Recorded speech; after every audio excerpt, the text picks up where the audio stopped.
બોલો કૃષ્ણ કનૈયા આપો રેકોર્ડ કરી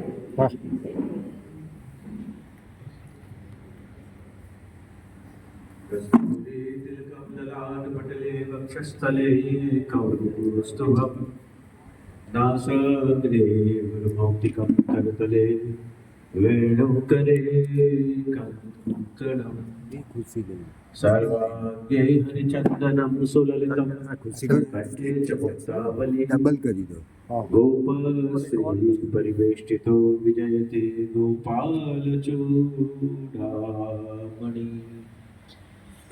ॐ सहनाववतु सहनौ भुनक्तु सह वीर्यङ्करवावहै तेजस्विनावधीतमस्तु मा विद्विषावहै ओम शांति शांति शांति।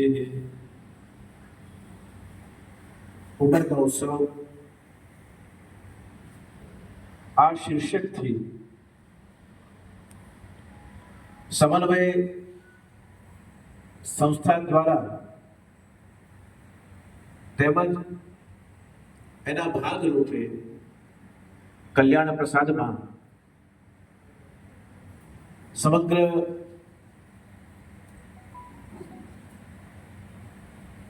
સિંગલ લાઈફ મેમ્બર્સ પોતાની લાઈફના પોતે જ મેમ્બર છે પણ જે સિંગલ છે એમની સાથે કઈ રીતે સમન્વય અને કલ્યાણ પ્રસાદ સથવારો અને એમના કલ્યાણનું માધ્યમ બની શકે, સમન્વય અને કલ્યાણ પ્રસાદ એકલવાયા જીવનવાળા વ્યક્તિઓ સાથે કઈ રીતે સતત સંબંધ સ્થાપિત કરી અને કઈ રીતે એમના કલ્યાણનું સહયોગનું માધ્યમ બની શકે, એવો એક સુંદર વિચાર મનમાં આવ્યો અને જેણે પૂજ્ય શ્રી શાહુ બાબાજી, પૂજ્ય શાંતિભાઈ શાહ, શ્રી રાજેન્દ્રભાઈ દલાલ, શ્રી ભરતભાઈ વૈષ્ણવ, શ્રી બ્રજેશભાઈ અને દિવ્યકાંતભાઈ સંગીતના સુરો જે લહેરાવે છે એવા નિખિલભાઈ અને એવા બધા મહાનુભાવો આપ સૌએ વડીલોએ આ વિચારને અનુમોદન આપ્યું. ફલ સ્વરૂપે એક સુંદર વિચારને સાકાર કરવાનું સૌભાગ્ય આ સંસ્થાને પ્રાપ્ત થયું.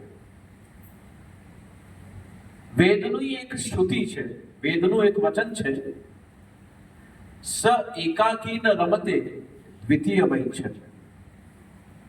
પરબ્રહ્મ પરમાત્મા પણ એવું ઈચ્છે છે કે સ એકાકી ન રમતે, એટલે કે એ એકલો એકાંતમાં સ્વયં પોતે પણ એકલો વિહાર કરી શકતો નથી. દ્વિતીયમય છે, એને લીલાનું સર્જન કરવા માટે પ્રકૃતિ અને પુરુષ એમ બીજું કોઈક જોઈએ. એકલો એકલો ગોવર્ધન પર્વત ઉપાડીને ઊભો રહે તો કોઈ ન હોય સાથે, તો એમના એ શ્રમનું કોઈક પ્રયોજન નથી.